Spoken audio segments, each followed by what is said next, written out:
Good morning, Goderich. This is Anthony Wilkinson. It is July the 25th, 2010.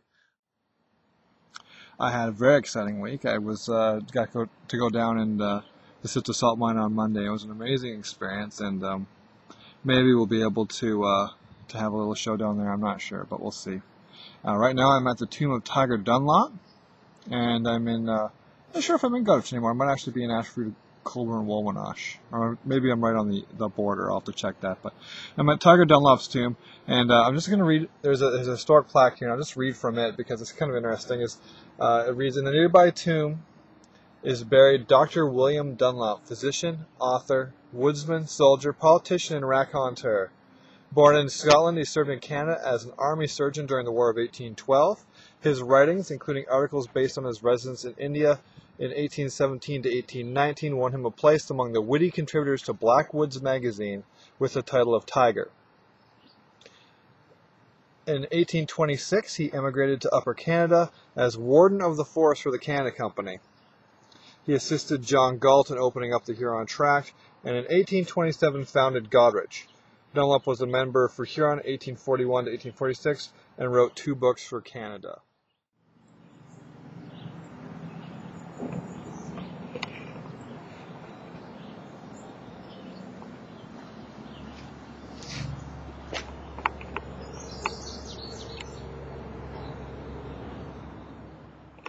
I would like to talk about something very near and dear to a lot of your hearts, and that is unicorns.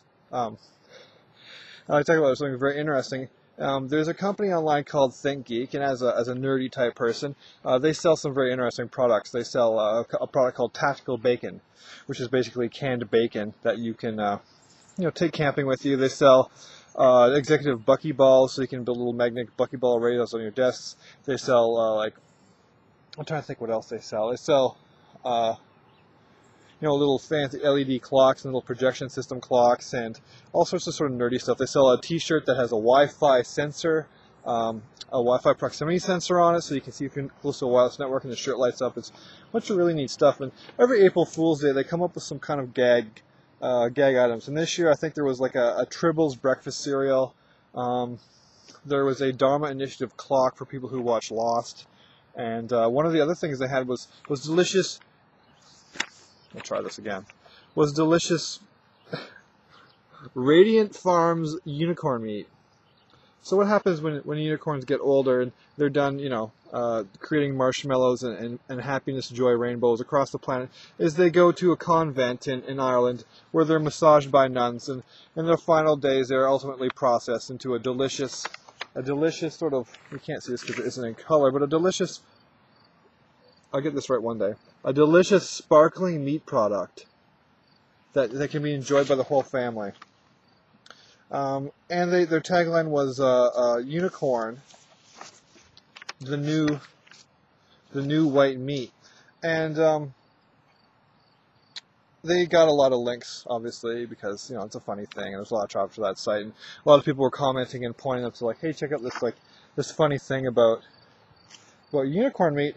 Except, finally, June 21st, they got a cease and desist letter from the National Pork Board of the United States, which basically says that they're infringing on the slogan, "The Other White Meat," and they sent them an extremely detailed 12-page report, which is, as I said, on the whole, quite well researched, except for one extremely valid point, and that is, of course, that unicorns don't exist.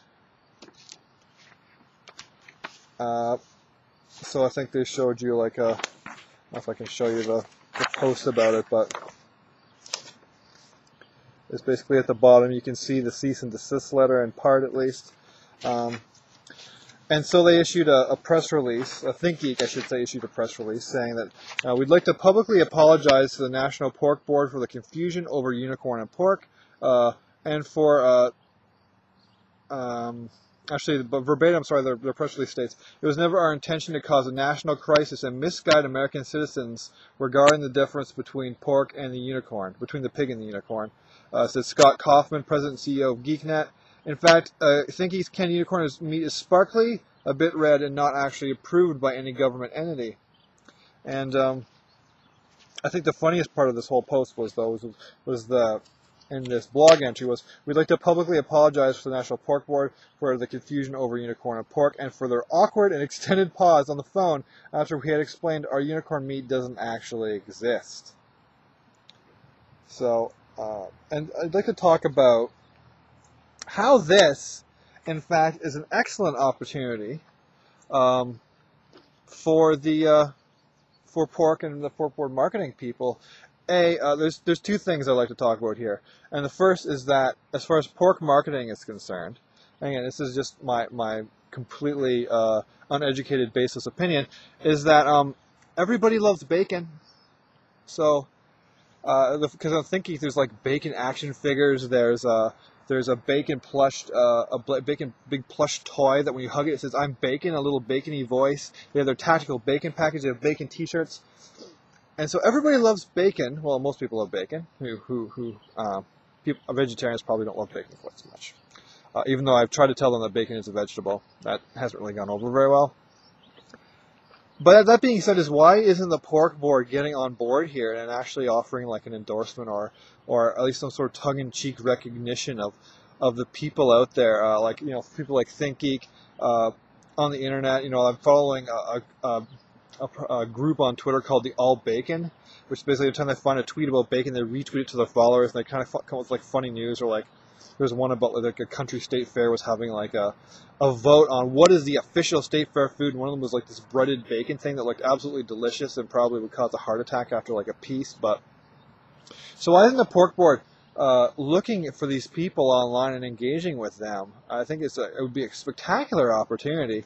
And the second thing is this whole unicorn fiasco. Again, it's in a big pond of the internet, and a big pond probably in traditional food marketing. It's a bit of a ripple, but they could really get on this whole parody thing of like, instead of trying to compare like, is pork the other white meat, with basically basing pork against poultry, which I think ultimately is a bit of a losing game. I think actually there's some talk that, and again, this is in the U.S., is that the pork board is looking to abandon that tagline and move on to something else. But having like a whole tongue-in-cheek parody system of ads of like pork versus unicorn, and here's how the pork meat is superior, or here's how like the ecosystem is better, or whatever, in terms of trying to support pork producers and things like that.